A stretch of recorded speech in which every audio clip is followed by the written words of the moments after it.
bercerita tentang kurikulum. Nah, ini kurikulum. Kurikulum kita ini kan di SD itu segudang mata pelajaran. Iya kan? Iya. Termasuk zaman kita juga kan? Iya. IPA, IPS, matematika, PPKN, agama, bahasa Indonesia di situ, bahasa Inggrisnya rame ya. Nah, kalau menurut aku nih ya, kalau memang ada yang kurang atau ada yang salah, ini penonton boleh komentar ya. Boleh silakan, kan juga boleh dikoreksi lah. Boleh dikoreksi. Zaman dulu kita sekolah, buku yang punya abang kita turun ke kita, Bang. Ya. Bisa kita pakai. Benar. Tidak ada perubahan. Tidak ada perubahan. Iya. Zaman sekarang, ini anakku ini kelas 6 yang paling tua, anak yang kedua kelas 4. Iya. Beda bukunya, Bang. Benar. Itu satu. Ini kan membebankan masyarakat. Tiap tahun itu beda-beda bukunya, Bang. Iya. Jadi ini curhat nih ya. Curhat. Kita kan sembari memberikan masukan untuk pemerintah bahwasanya ini nih harus diperhatikan atau harus diperhatikan juga, harus dipelajari lebih dalam lagi.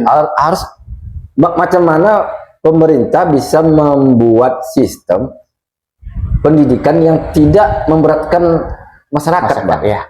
Kalau dulu kan itu enak tuh, buku mata pelajaran, bukan buku tulis. Ya, buku mata pelajaran dari abang awak ke kakak turun ya. Jadi buku itu udah agak lusuh sebenarnya. Cuman masih bisa dipakai. Pasti ya. Dan itu dipakai di sekolah gitu. Ya. Tak ada sekolah nyuruh, oh beli buku ini ya. Nggak ada lagi gitu. Kalau sekarang kan banyak buku tulis yang mau dibeli. Enggak lah, oke, buku tulis. Buku wajar. Nah, ini buku LKS, buku tema. Dan itu tiap tahun berubah gitu. Nggak ada yang sama. Nah, itu satu. Tentang masalah buku. Masalah kurikulum atau jenjang pendidikan lah dulu. Jenjang pendidikan. Jenjang pendidikannya kita kan ada SD, SMP, SMA, plus kuliah. Iya. Ya kan? Kuliah. Karena sekarang, Bang, SMA kan tidak berharga. Agak lah. Kurang harus bilang kurang, bukan tak berharga, kurang. Ya, kurang. Kalau aku bilang tidak berharga lagi malah. Karena rata-rata lowongan pekerjaan untuk wilayah industri dan jabatan tertentu. Oh ya, jabatan tertentu ya. Ya. Kalau kayak kuliah segala macamnya. Iya, untuk helper yang ada masih itu pun harus punya pengalaman juga kan. Iya. Nah, berarti kan S1 tuh. Ya. Rata-rata yang terpakai. Berarti standarnya lebih tinggi. S1 aja kadang tak terpakai. Apalagi SMA kan gitu tuh. Iya. Nah, ada SD, SMP, SMA, kuliah. Ada berapa jenjang? 5 kan? SMP, SMA, kuliah 4 ya. 4 jenjang. Sekarang malah ada PAUD kan? Iya. PAUD. Ada juga dulu orang bilang kalau enggak ada sertifikat PAUD, tak masuk sekolah biasa SD. Kan? Iya. Nah, enggak masuk TK. Sama, Mas. Itu hoax. Nah, di SD ini nih kan kita dicocoki dengan berbagai mata pelajaran. Ya. Abang pernah nggak belajar IPA waktu itu di SD terkait mengenai alam kita ini, bunga ini bagaimana tumbuhnya, ini bagaimana segala macam. Kira-kira nih, kita misalnya abang putus sekolah di SD, abang masukkan di sosial masyarakat, bekerja, kira-kira terpakai nggak itu? Enggak lah. Enggak. Kemudian di matematika nih, di matematika ada sepertiga akar kuadrat kali 2/2. Iya, rumus apalah, rumus ya. Ini kan cara mengerjakan ini mencari luas luas lingkar, mencari luas segitiga, mencari ini segala macam. Kira-kira ini kalau abang putus SD nih misalnya, ketika abang putus SD terpakai nggak itu? Kalau kita memahami kata untuk segitiga mencari luas ataupun itu agak terpakai juga, Bung. Ya, karena apa gini? Kayak perkalian akar sekali. Kalau akar itu ya memang itu kalau di apa itu ada di kimianya di industri itu ada dipakai dan juga ini sosial masyarakat bukan untuk pekerjaan, sosial masyarakat. Kalau itu jelas ketika abang transaksi jual beli ya kita ngitung-ngitung 2/3 ya paling enggak yang ini 5.000 satu, kita beli 5, ya Iya. 5.000 kali 5, Iya, berarti perkaliannya. dua kan 5.000, Iya. kan gitu. Nah, artinya untuk SD sebenarnya kan terlalu mubazir kita, sampai mempelajari akar sekian, perkalian bilangan pecahan sampai seperti itu. Kalau menurut aku nih, gue kan Ya, masih ya, siap. yang paling penting itu kan calistung, baca, tulis, berhitung. Itu kan kalau dalam Islam itu tuh ayat, bahkan ayat yang pertama itu Baca. Iqra, Oh ya. baca. Kenapa kita enggak ke calistung plus untuk di SD ya, tingkatan SD ya. Nah, di SD ini nih 6 tahun bang, dan ini masa pertumbuhan anak, masa di mana otak anak bisa menyimpan dengan cepat, masa di mana anak belajar dengan daya tangkap yang lumayan daripada tahun berikutnya, ya kan? Nah, kenapa sih tidak difokuskan ke calistung plus aja? Karena kalau membaca, nah membaca ini di apa namanya istilahnya, difokuskan untuk 2 bahasa minimal, bahasa Indonesia dan bahasa kita kan, kemudian bahasa Inggris yang jadi bahasa internasional. Ya. Jadi di lingkungan kita anak SD itu tuh dibiasakan bahasa Inggris, bukan diajari bahasa Inggris ya, dibiasakan. Kalau abang pernah mondok, Ya, kan ada hari H, ya. ada hari ini bahasa Inggris, hari ini itu bahasa Arab, ya. Dia berganti-ganti ya di pondok ya. Nah, kenapa itu tidak? Anggaplah kita bahasa Inggris saja. Kalau bahasa Arab kan dituntut nanti ada yang lain kan, nggak mungkin. Nah, yang untuk baca ini nih fokus dengan 2 bahasa. 6 tahun belajar untuk 2 bahasa itu. Nah, itu untuk baca. Menulis kan sambil dari baca tadi kan, bisa menulis apa yang dibaca kan gitu. Kemudian berhitung, jangan banyak-banyak. Kenapa sih kita harus belajar hitungnya sampai ke akar segala macam, padahal di sosial masyarakat nggak pernah ketemu. Itu loh maksud aku bang, kenapa nggak fokus kita ngajarin anak kita ini berhitung 16.500 dikali 500 atau dikali 535. Metode itu perkalian itu yang dia Iya, karena harus di dalam nih. Ketika abang transaksi jual beli, abang beli barang 231 barang. Ya. Ini harga barang 21.900. Terus anak sekarang apalagi udah ada itu kan, berarti kan nggak butuh juga tuh perkalian sebenarnya ya, karena ada kalkulator. Tapi kalau dipaksakan kan lebih bagus. Iya. Nah itu calistung. Nah ada plus-plusnya tadi kan. Plus ini adab bang. Ya adab, betul. Karena ini paling penting. Itu paling di penting. Jepang ya. Atau di negara lain itu, adab ini nomor 1 kalau untuk di sekolah dasar.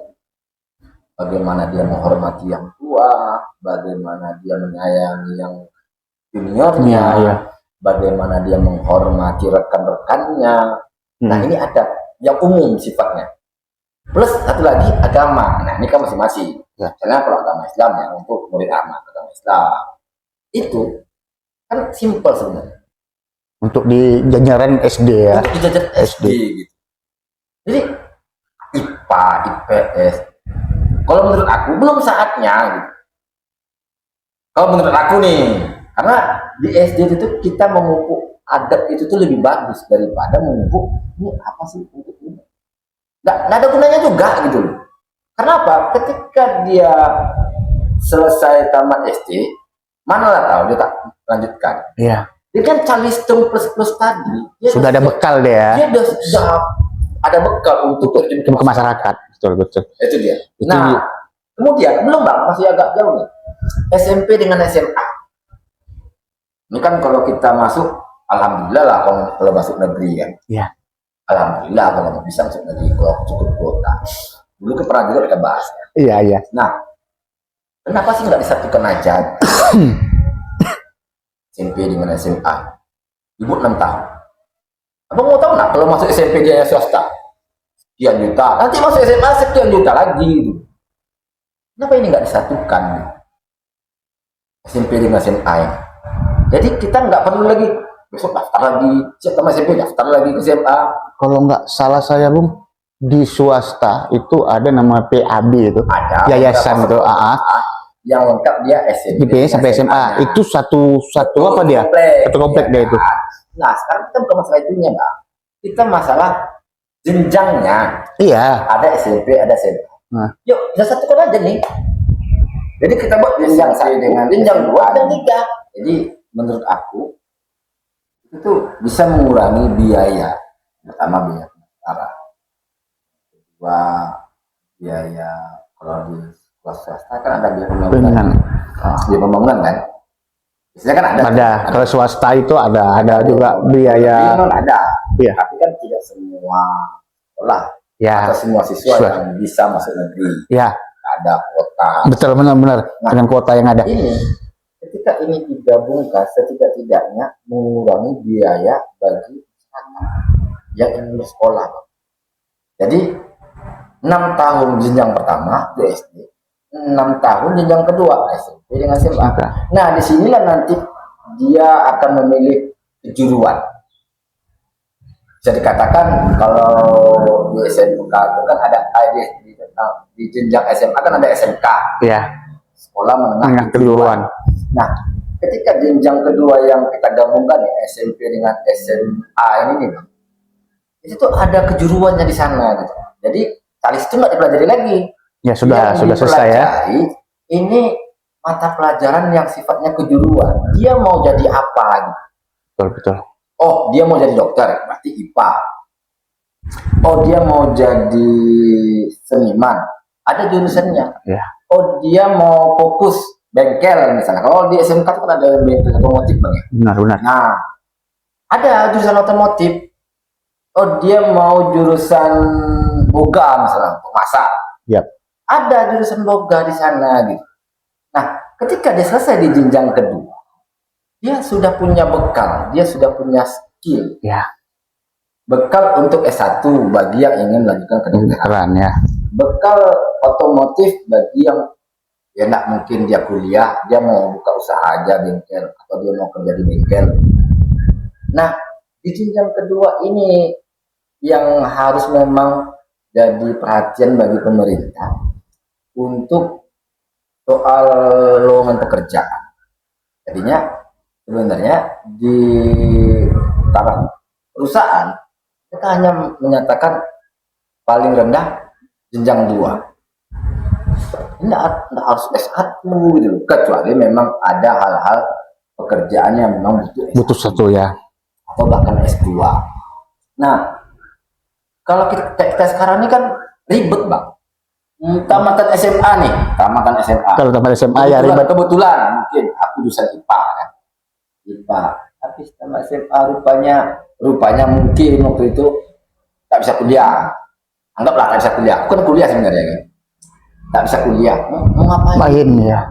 Apa yang mau disalurkan? Apa yang mau dibuat mereka? Karena skill mereka nggak ada gitu. Karena skill mereka nggak ada. Pekerjaan pun tamatan SMA, pengalaman 2 tahun. Nah, maksudnya ini nih jadi PR bagi pemerintah untuk menerapkan kayak pelatihan, ya kan?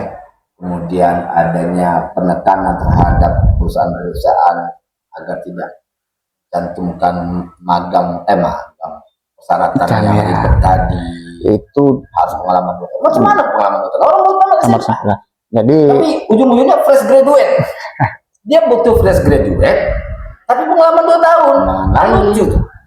Nah, itu yang kadang-kadang memang itu tuh Bang. Jadi jenjang 1 Talistung plus adab dan agama.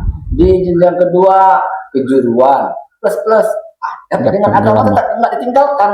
Akhirnya setelah dia lulus di jenjang kedua, dia terjun ke masyarakat, dia punya skill, dia punya adab, dan dia paham dengan agamanya sendiri.